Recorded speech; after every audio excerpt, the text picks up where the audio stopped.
A cold rain fell over the empty cemetery. The casket lowered slowly. No family in sight. Just silence. But then engines roared in the distance. Dozens of headlights cut through the mist. They came not for trouble, but for honor. This was the story of a boy with no one, yet never truly alone. Ethan Cole wasn't the kind of young man who drew much attention. At 22, he worked nights at a gas station on the edge of town. His co-workers knew him as polite, soft-spoken, always wearing a faint smile that never quite reached his eyes.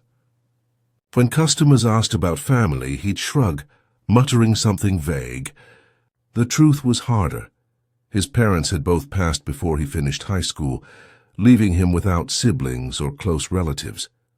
Ethan lived in a small rented room above an auto repair shop, with peeling paint and a single window facing the highway. At night, he'd lean against that window, listening to engines growl past, imagining what it would be like to belong somewhere. He didn't talk much about dreams, but under his bed he kept a helmet, scratched second-hand, waiting for a future that hadn't come yet. People passed him daily, never knowing the weight he carried alone. One evening, after closing the gas station, Ethan lingered outside, the hum of neon buzzing above. A sudden thunder of engines rolled through the night. A pack of bikers slowed as they pulled into the lot. Leather jackets, heavy boots, laughter echoing like thunder. Among them, one older rider, broad-shouldered with silver hair, nodded at Ethan. For a split second, Ethan's loneliness cracked, replaced by awe. He had seen bikers before, but never this close, never the raw unity they carried, like brothers bound by invisible thread. The man called out, "Got a smoke, kid?" Ethan shook his head, embarrassed, but the biker chuckled. "Good, keep it that way." They roared off, leaving the smell of fuel and freedom behind. Ethan stood rooted, heart pounding. That night in his notebook he scrawled 3 words, "Someday with them." He didn't yet know their names or their world, but in that brief exchange, he'd felt something he hadn't felt in years. Possibility. Despite his quiet longing, Ethan's reality remained grey. He juggled long shifts at the gas station and odd jobs at the repair shop downstairs. Money was always short. Sometimes he skipped meals, saving coins for fuel for his old Yamaha motorcycle, a battered, second-hand machine he lovingly called Grace. While others his age posted photos of college parties or vacations, Ethan's world revolved around crack tools, coffee from a vending machine, and the hiss of air compressors at work. At night, he'd ride the empty roads, feeling the wind erase his worries for a while. But every dawn reminded him. He had no one waiting at home, no one to call if he didn't show up for work. Neighbors barely noticed him. The landlord raised rent without care. The loneliness gnawed. He would sit on the curb, helmet in hand, whispering, "One day, I'll find my place." But that day always seemed just out of reach. Life began to shift the evening Ethan saw a familiar face again, the silver-haired biker parked outside the shop. His name was Frank Bear Maddox, president of the local Hells Angels charter. Bear had brought his Harley in for a tune-up, and Ethan, though not a certified mechanic, offered to help. He worked quietly, steady hands adjusting the chain, eyes focused. Bear watched him closely, impressed. "You know your way around machines," Bear remarked. Ethan shrugged, trying not to reveal the pride swelling inside. Over the weeks, Bear stopped by more often, sometimes leaving small jobs for Ethan, slipping him a few extra bills. For Ethan, it wasn't about money. It was about recognition, being seen. One evening, Bear left behind a leather patch, worn and faded, with the Angels insignia stitched on the corner. "Keep it," he said. Ethan held it carefully, like it was more than fabric. It was proof that maybe, just maybe, he mattered. By spring, Ethan's Yamaha had become his lifeline. He spent hours polishing it, tightening bolts and making small upgrades with spare parts Bear tossed his way. To outsiders, it was just an old bike, but to Ethan it was hope in motion. He rode farther now, pushing past the edges of town, daring to chase the horizon. Sometimes when he passed the Angels' clubhouse, he slowed, catching glimpses of laughter spilling into the street, music shaking the walls. He never stopped, too shy, too uncertain. But he imagined it, stepping inside, sharing stories, belonging. One night, as the sun bled orange across the sky, he whispered to the wind, "One day they'll know my name." He didn't want fame, money, or applause. All he wanted was a connection, someone to ride with, someone to call brother. In those moments the road felt endless, but also forgiving. It carried him when nothing else could. Fate, however, doesn't ask permission. One rainy night, Ethan clocked out late from work. The roads were slick, headlights hazy in the downpour. He tightened his jacket, mounted Grace, and pushed into the storm. He never saw the truck that ran the red light. The collision was merciless. In seconds his bike crumpled, his body thrown across the asphalt. Witnesses later said the sound still haunted them, the crack of metal, the silence that followed. Emergency crews arrived, but Ethan's injuries were too severe. At 22, his journey ended on a rain-soaked street. News spread quietly. At the hospital, no family came. No relatives claimed him. The staff whispered, "Poor kid, no one's even here." His belongings fit into one small box, a helmet, a notebook, a patch left by Bear, alone in death, just as he had been in life, or so it seemed. But sometimes silence hides a storm. When Bear heard the news, he went still. He wasn't surprised. Roads take as much as they give, but something inside him burned. Ethan had been more than a kid with greasy hands. He'd been a soul reaching for belonging. Bear gathered the angels, the sound of chairs scraping against concrete filling the clubhouse. The boy had no family, Bear said, his voice heavy. But he ain't going in the ground alone. Silence hung thick. Then one voice cut through. "We ride." Word spread fast, crossing state lines, whispered through the brotherhood like a secret vow. Ethan Cole would not be forgotten. Plans were set in motion, not for chaos but for honor. The angels would give him what life had denied, dignity, respect, and brotherhood that doesn't end at death's door. The world thought Ethan had no one. The world was wrong. The morning of the funeral, the town stirred to a sound it had never heard before. Engines, dozens, then scores, until the air itself trembled. Streets filled with leather-clad riders, patches gleaming, faces solemn. People peeked from windows, unsure if trouble was brewing. Instead, they saw something else: order, reverence, unity. At the small funeral home, staff stood wide-eyed as the angels took over. They covered costs without hesitation, placing crisp bills on the counter. They ordered flowers, black and red, and carried Ethan's casket with steady hands. The sight was unforgettable. Hardened men, tattoos creeping up their arms, eyes wet with grief they rarely showed. Neighbors whispered, "Who was this boy?" Some said trouble, some said nobody. But the angels knew the truth. Ethan wasn't nobody. He was theirs. And today the world would know it too. As the casket was loaded, the streets filled with riders forming a procession. Engines idled in unison, a low thunder rolling across the pavement. At the front, Bear led with his Harley, a black flag trailing behind. The townspeople watched, stunned, as the convoy stretched for miles. Drivers pulled over, some bowing their heads, others placing hands over hearts. It wasn't just a ride, it was a statement. A boy with no family had become a son of the road, carried by hundreds who barely knew him, yet claimed him as their own. Through the windshield of silence, tears slid down cheeks of strangers who'd never spoken his name before. Children pointed, asking parents, "Who was he?" The answer carried weight. Someone worth remembering. The sound of engines filled every corner of town, drowning out indifference. For once, the forgotten were front and center. At the cemetery, rain still clung to the grass, though the clouds had begun to break. The casket was lowered slowly, engines cut, and silence fell like a prayer. Bear stepped forward, removing his vest. He laid it gently on the coffin, leather soft against wood.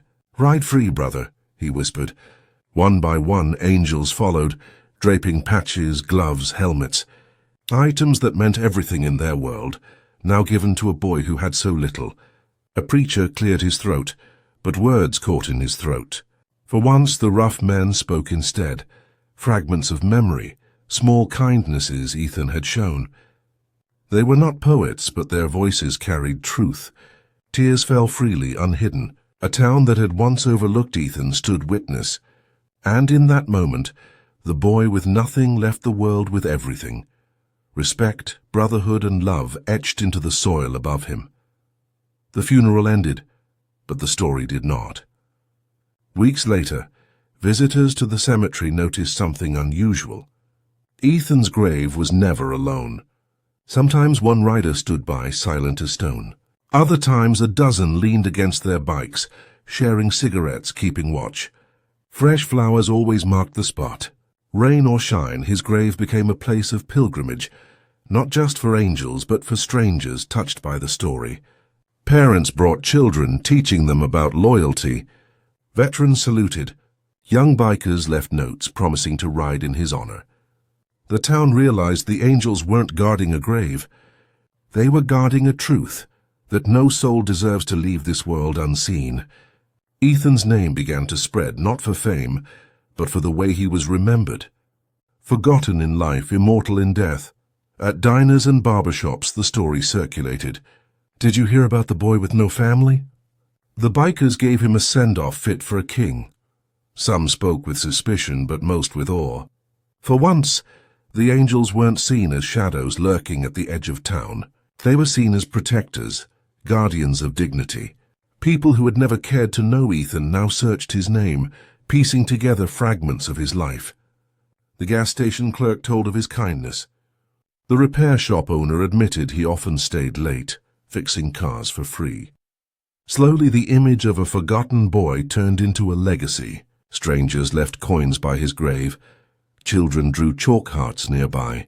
It was as if the town had been shaken awake, reminded that every quiet face hides a story, and every soul deserves remembrance. Ethan's silence had spoken louder than anyone ever expected. One day, Bear visited Ethan's landlord to collect his few belongings. The box was small: helmet, jacket, some tools. At the bottom lay a battered notebook. Bear flipped it open. Inside were pages of sketches, motorcycles, open highways, rough ideas of road trips Ethan dreamed of taking. Scrawled between them were words, "Someday with them."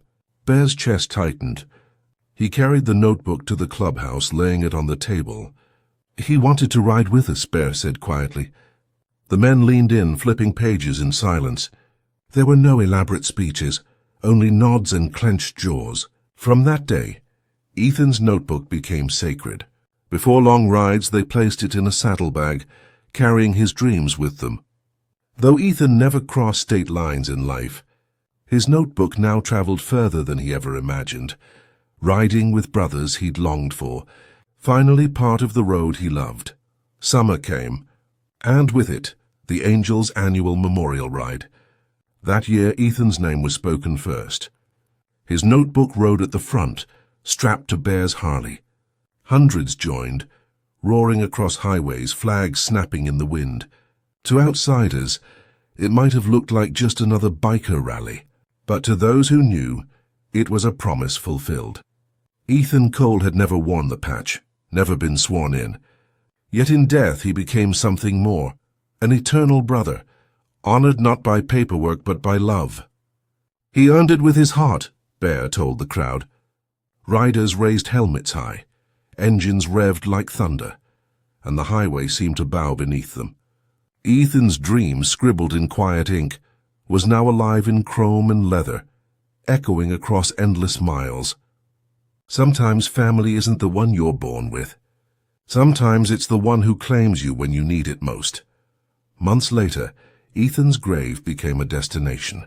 Travelers passing through town would stop, leaving small tokens, bandanas, keychains, letters folded neatly. Social media carried his story further, shared by those who believed in honor. A photo of his grave, guarded by angels in silence, spread online. Comments poured in, "Rest easy, brother. You're not forgotten." Parents wrote, "I'll tell my kids about you." Ethan, who once felt invisible, had become a beacon for thousands. His story reminded people that life is fragile and that even the quietest souls deserve to be celebrated. What began as a tragedy had become something else entirely, a reminder of loyalty, compassion, and the strange, fierce love that can rise from brotherhood. The boy who thought he had no place now belonged to countless hearts. Bear often rode alone at dusk, the notebook strapped behind him. Sometimes, when the wind cut just right, he swore he heard Ethan's voice, soft, grateful, riding alongside. "One day they'll know my name," Ethan had once whispered. Now they did. His name carried across highways, etched into conversations, carved onto memorial plaques. Riders from other charters, even strangers who'd never met him, spoke of Ethan as if he were one of their own. The angels knew this much.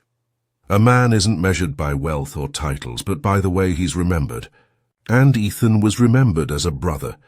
Forever, Ethan's story sparked something in the town. People began to notice those they once overlooked. The quiet janitor, the cashier who never spoke much, the lonely veteran at the bar. "Everyone carries a story," the preacher said one Sunday. "Don't wait for a funeral to remember it." Schools invited the angels to speak, asking them to share Ethan's lesson. Parents told children, kindness matters, belonging matters. Slowly, walls of indifference cracked. Ethan's absence had created a presence stronger than he'd ever known in life. He had become more than a young man lost too soon. He had become a teacher, his silence instructing the world to see each other more clearly. The headline had once read, "Young man dies with no family." But that was only half the truth. Ethan had family, he just hadn't known it yet. A family that roared in unison, stood guard at his grave, and carried his dreams across highways. Family isn't always blood. Sometimes it's forged in respect, in quiet gestures, in the way people show up when the world expects no one to. Ethan's life had been short, his days ordinary.